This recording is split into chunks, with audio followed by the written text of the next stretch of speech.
today is I can answer questions from the homework. If you'd like to see, where that special substitution comes from, I ran out of time in class yesterday. It is on the support materials video, but I can go through that if you like. It won't take me too long to do that. And then if there's any particular kind of problems you would like practice on, or you can work on your review, whatever is the best use of your time. But I know there were some questions, so let's maybe start with those. Ones you would like to see done.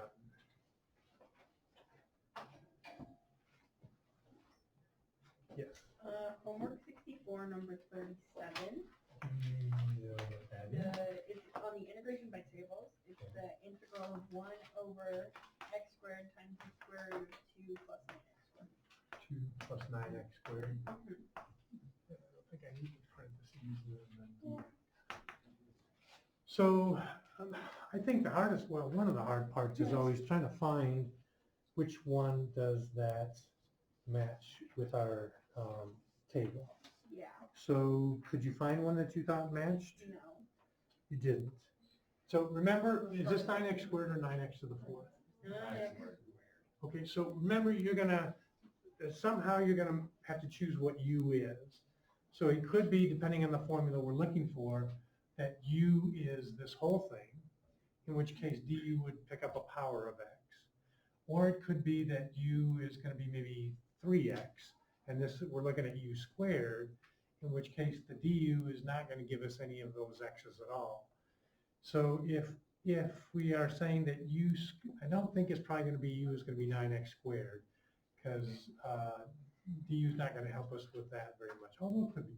If u is 9x squared, then we would be looking for something with the u there and a u there. Whereas if u is, what's that? I think that's what 17 was. 17? So it didn't work? I tried 35. It seemed to work. The problem with 17, I think, is that we don't have a du.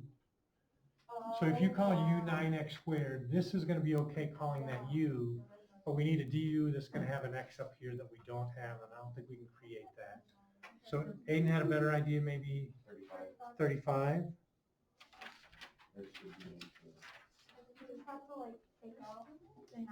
So there I think we're going to be okay, because we're going to be able to call u just the 3x. The du is just going to have a constant, so we don't have to create any power of x. And we're going to get a u squared on the outside there. The constants we can work with, we can make that happen. Does that help? Yeah. So so we said that's number 35. Yeah. Do you want me to keep going, or you want to give it a shot? I can do that. Okay. Macy, are you? Keep going. Grace wants to keep going. Grace wants to keep going. Okay. So our formula on 35 is it says 1 over u squared square root. We're going to be using the u squared plus a squared part, and we're going to have a du. And so what we're going to need to figure out is what is the a, what is the u, what is the du, to make sure that we have a complete match there.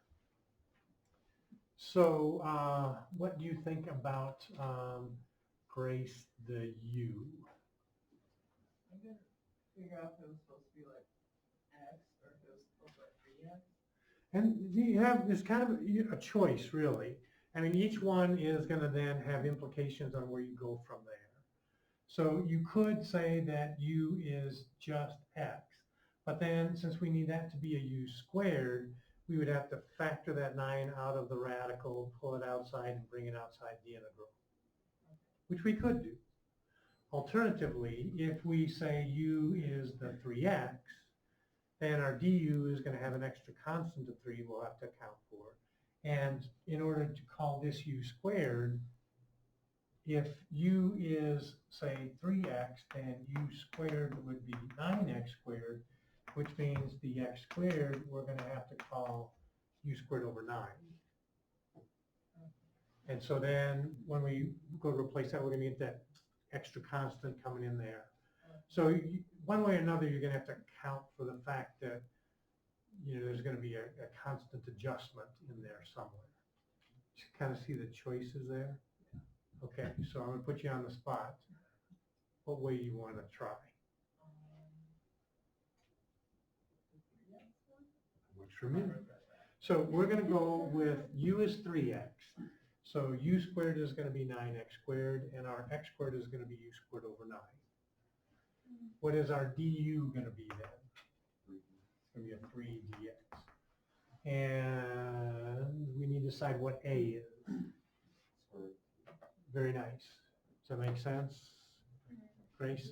Okay, because that's a squared, so that means a is going to be the square root of 2. All right, so let's see if we can make our integral fit the form that it needs. So our dx is going to be a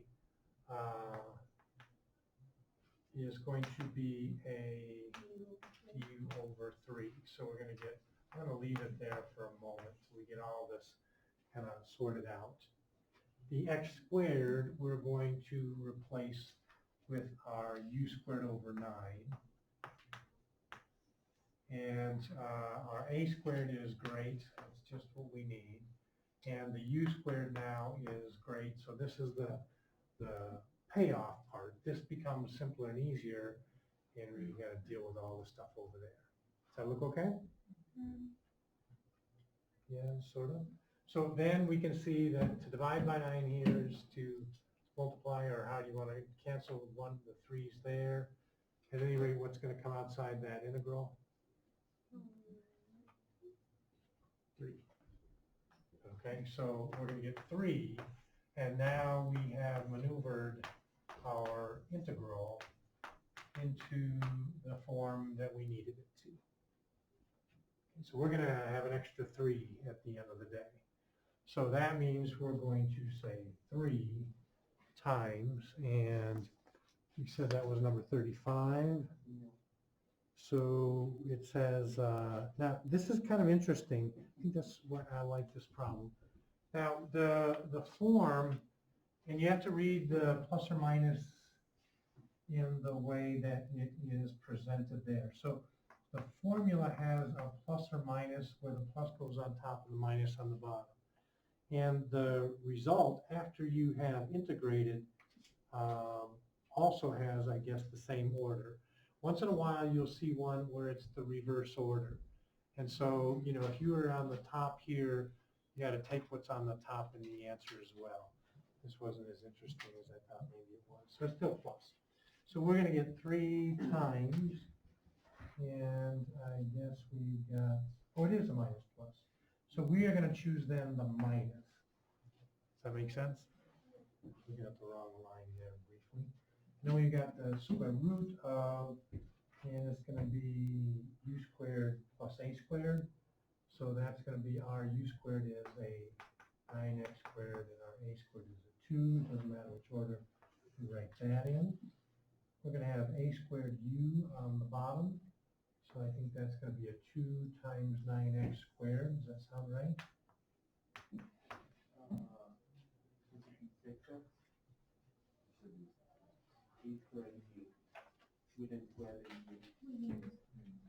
Oh, you're right. So just 6. Thank you. So 6x, because we said u is just 3x. Good call. And then a plus c. And I guess we can cancel the 3 and the 6. So our final answer is going to be a 2x in the denominator.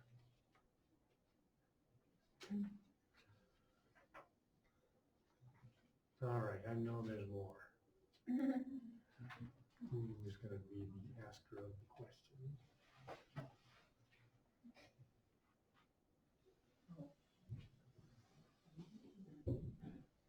Could we do one of them a review? Yeah, give me a minute on that. Yeah, we can. We can. Wait, I have one. Yeah. Can we do number 45 on homework 64? Does anybody know what that one is? Yeah, it's the integral of x over the square root of x to the 4th minus 6x squared. What was the plus first part again? x to the 4th minus 6x squared plus 5 dx. Okay. Now, I would be thinking here, because that x to the fourth, that this might be something like that our u is going to be an x squared. And so maybe this is like a times u squared plus b times u plus c, because then we can pick up this x as a du if we choose u to have an x squared in it. Okay. So see if that matches anything. Yeah. Yeah.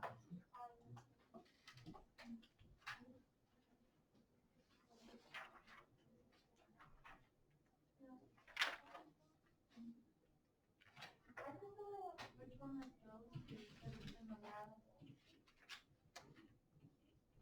So are we not finding, let me take a look there. So anybody else see one? Number 14? 14? Yeah, I think without the radical, I don't think we can do 14. Do we see anything else? If we don't, we may have to complete the square.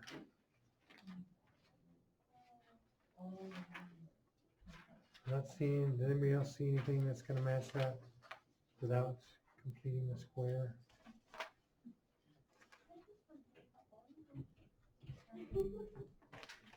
What are you mumbling about, Mason? I just like all these things exist when I'm like trying to do this. Like completing the score would have been kind of handy. That would have been handy. I thought about that. Let's see what that looks like, because I think that might help our cause here. So if we think of, we're kind of thinking like it's a quadratic, right? So if we go x to the fourth minus 6x squared, I'm going to push the plus 5 outside the gang. We'll take half the middle term and square it, so we'll add in a 9, but then we'll turn right back around and subtract it back off. So then that changes 0. Okay, so then I think we can call this x over. Now this is going to be a perfect square, x squared minus 3 squared. That now is going to be a minus 4. So now I think we're kind of evolving into a u squared minus a squared. And if we called u all this, the du is going to pick up that extra x in the numerator. See it? Yeah, okay. Does that help? Let's just make sure we're on the right one. Do we find one that looks like a square root of u squared minus a squared? 31?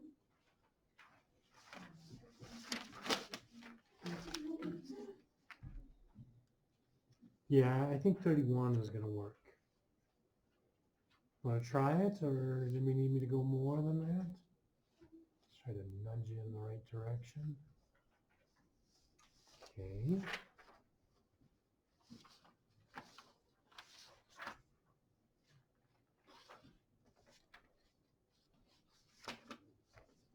Anybody else have one?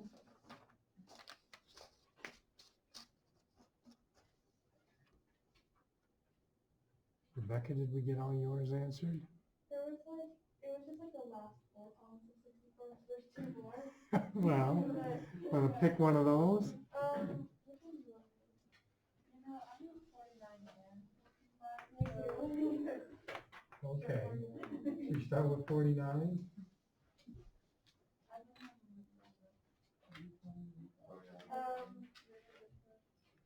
Oh, I see.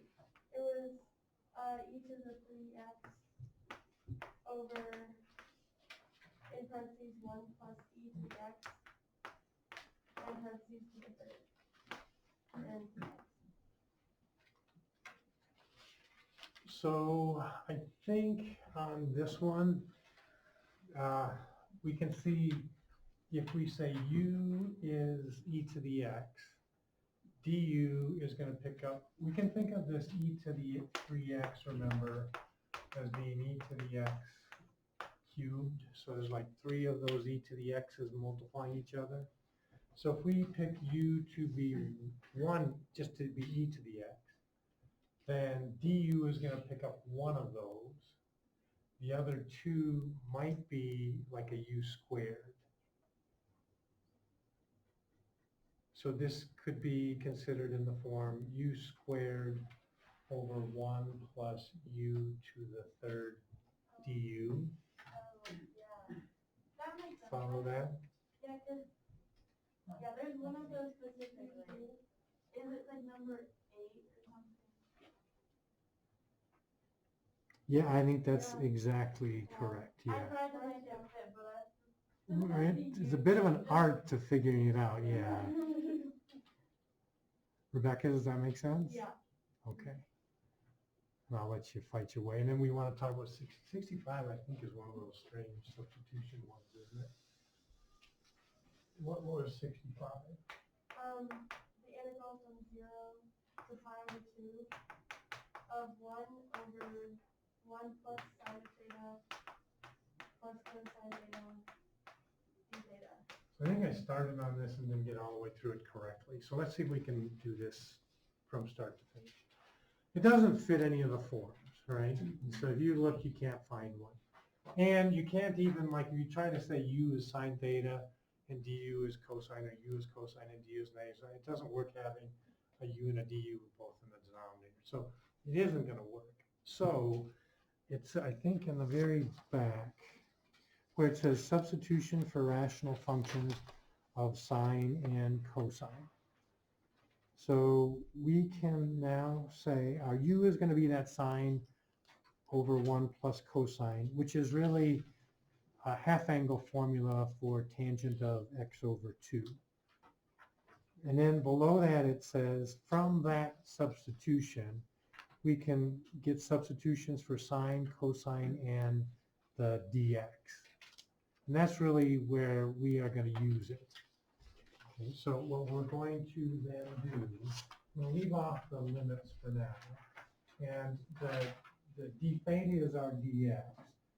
So that's going to be 2 du over 1 plus u squared. That's just the d theta part. Are you with me here? Rebecca, you find where I am getting that? Yep. Sawyer, did you find it? Yeah. Okay. Kent, are you doing it with us? Yeah. You can do these right in your homework. I mean, we might as well get you that nudge. You know, I always say if you start the homework, you're much more likely to finish it. Just an observation. Not have to do therapy. No, that's true. Very few things in life are certain. So we're going to go 1 plus. The sign we're going to replace by 2u and 1 plus u squared in the denominator. The cosine is going to get replaced by 1 minus u squared, also over 1 plus u squared. So in a sense, in a way, this is like the reverse of what we've done with trig substitution.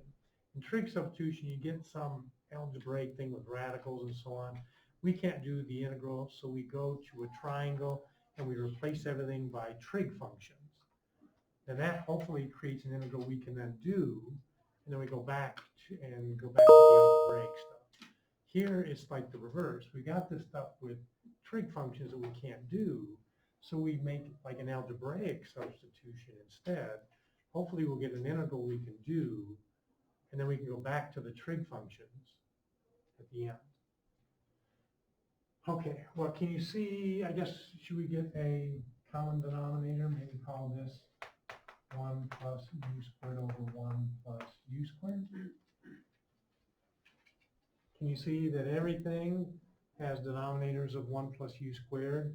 So if we multiply top and bottom by 1 in a particularly useful form, we can get rid of all the denominators. Okay?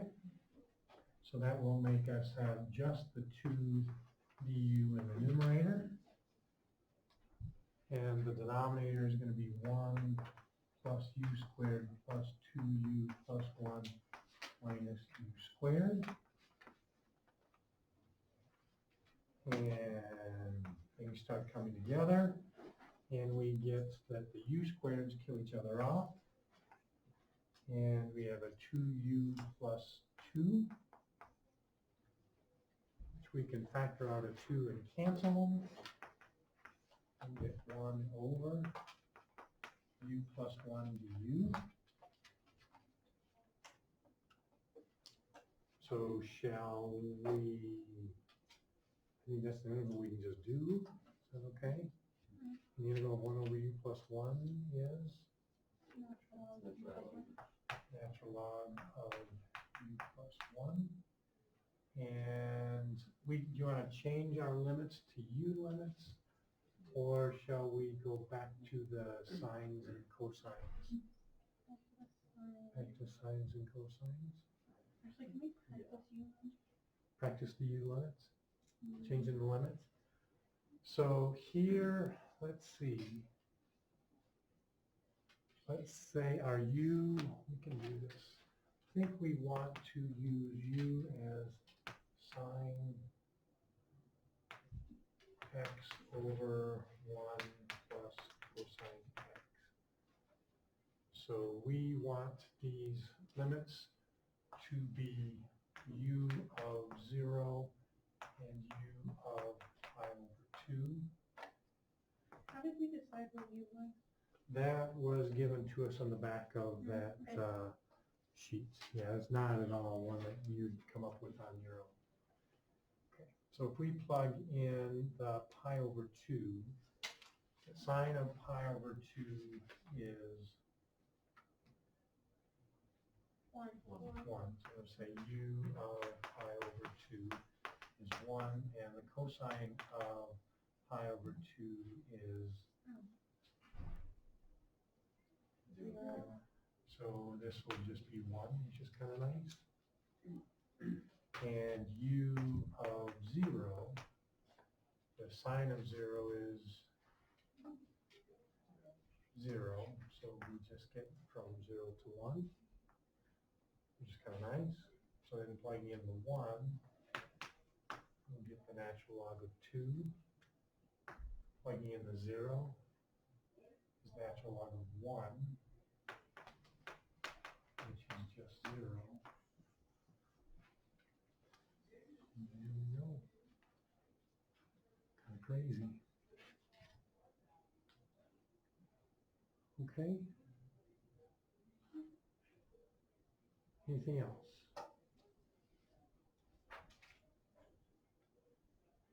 Karen, did you want to see one from the review worked? Oh, I had a question, but then I kind of looked over the process of how you did it, and I got it now. You got it? It's been a while Awesome. since I saw it. It's okay. Anybody else? You can show stuff, the one you think is the hardest on the review. I didn't think there were any hard ones on the review. So we have a choice.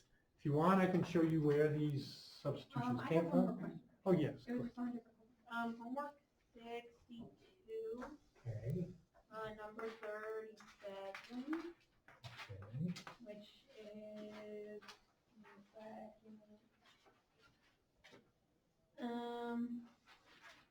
so it says graph the model and find the height of the cable at the towers and the midpoint between the towers. And it's y equals 10 plus 15 hyperbolic cosine of x over 15. X over 15. Yeah. Okay, so wanted us to graph this. A, graph the model. B, find the height of the cable at the towers and at the midpoint between the towers. And C, find the slope of the model at the point where the cable meets the right-hand tower. So you want to do any or all of these? Preferably A and B. So to graph it. There Let's is no see. D. What's that? It stops at C. Stop to see, okay. There's So let's see, to graph it, does it give us some kind of domain there? From negative 15, 15. Negative 15 to 15? Yeah. That kind of helps our cause. Okay, so graphing these by hand is a bit of a challenge. So hyperbolic cosine is, let me put it on, hyperbolic cosine is e to the x plus e to the negative x all over 2. So we're going to get the 15, and then it's going to be e to the x over 15 plus e to the negative x over 15 all over 2.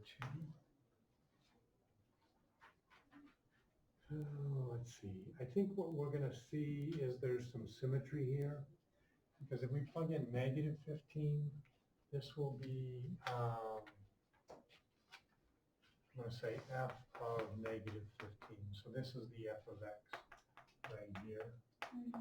So f of negative 15 is going to be our 10 plus, and then when we plug in negative 15, that'll be e to the negative 1, and that'll be e to the positive 1. So we're going to get this 1 over e plus e all over 2. Would it be 15 times that? Yes, thank you.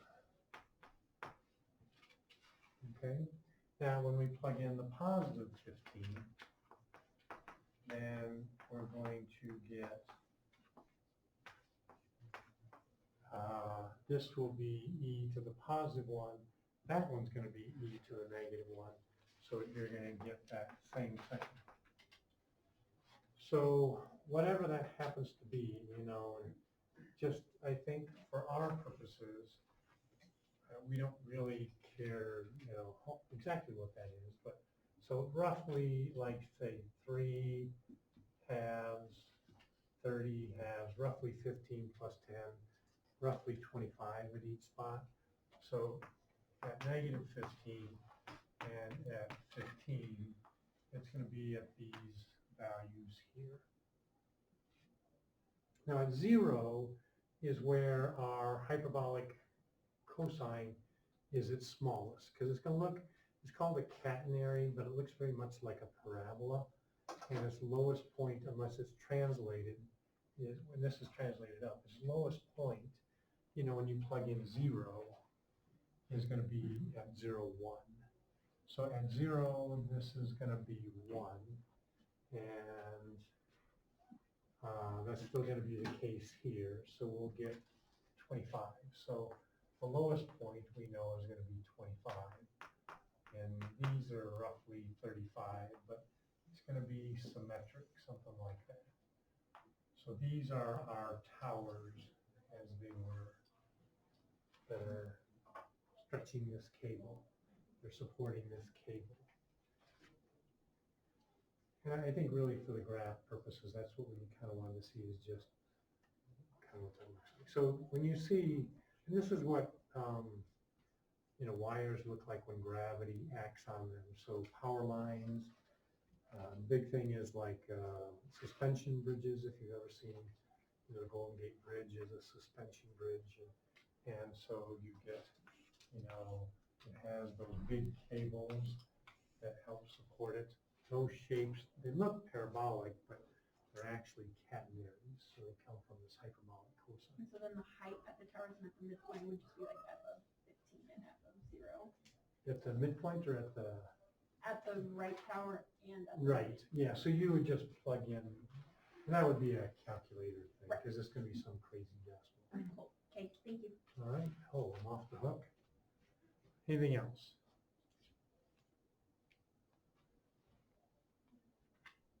Four minutes.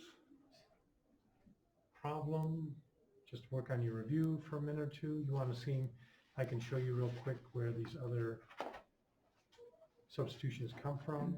Is there a great thirst for any of that? You can work. Interesting to hear where the other substitutions come from. You want to see the other substitutions? Okay, if you want to work, if you're interested, I'll do it for you real quick. If you'd rather just work for a few minutes, you're okay, I'm okay with that too. I'll see if I can get through it in 4 minutes. I think I might.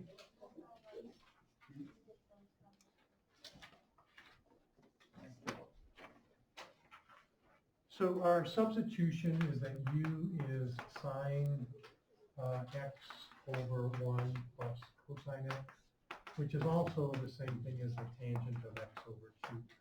But I'm going to focus just on this part right here.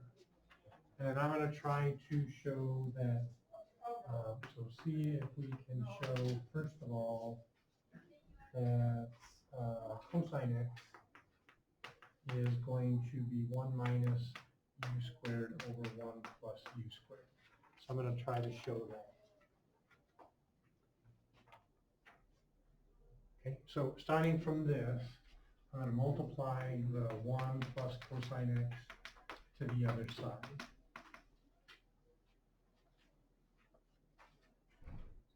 And then, oh, I'm sorry, let me back up. I didn't start right. Let me start first by squaring both sides here. So u squared is sine squared, and we have a 1 plus cosine x quantity squared.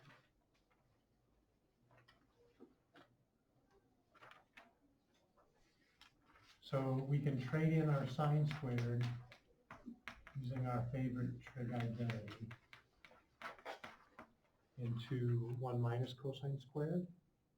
Is that okay? Then we can do our algebra and factor this as the difference of two squares.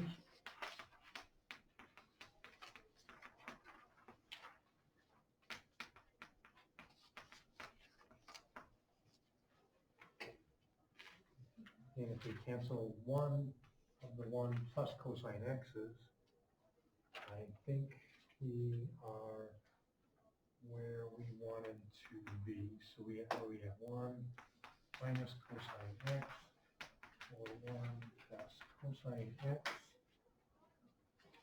So that so far is equal to u squared. Is that okay? So I'm going to multiply this to the other side. So I'm going to come up here, 1 minus cosine x is, and we're going to call that 1 plus cosine x times u squared.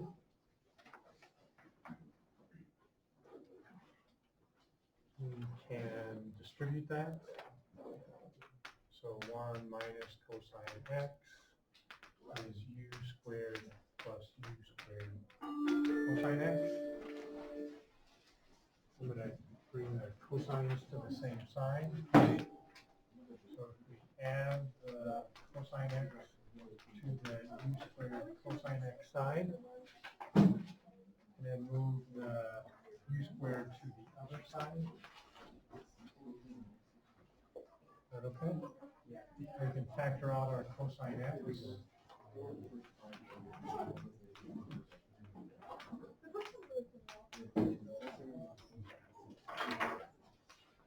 Then we'll divide that 1 plus u squared to the other side. And that's our substitution for cosine, is 1 minus u squared over 1 plus u squared. It's kind of, yeah, I know who thought of that the first time. I suppose that's useful even if you're not using integration techniques. Yeah. Funny how these weird trig identities turn out to be really useful. Have a good day. It's so weird sometimes. Yeah.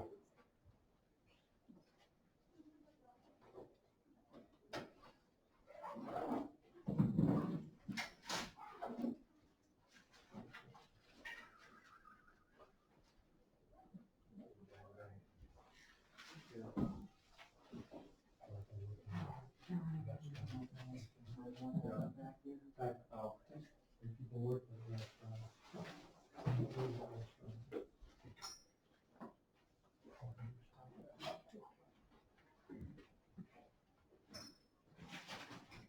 Thank you, Mr. Street.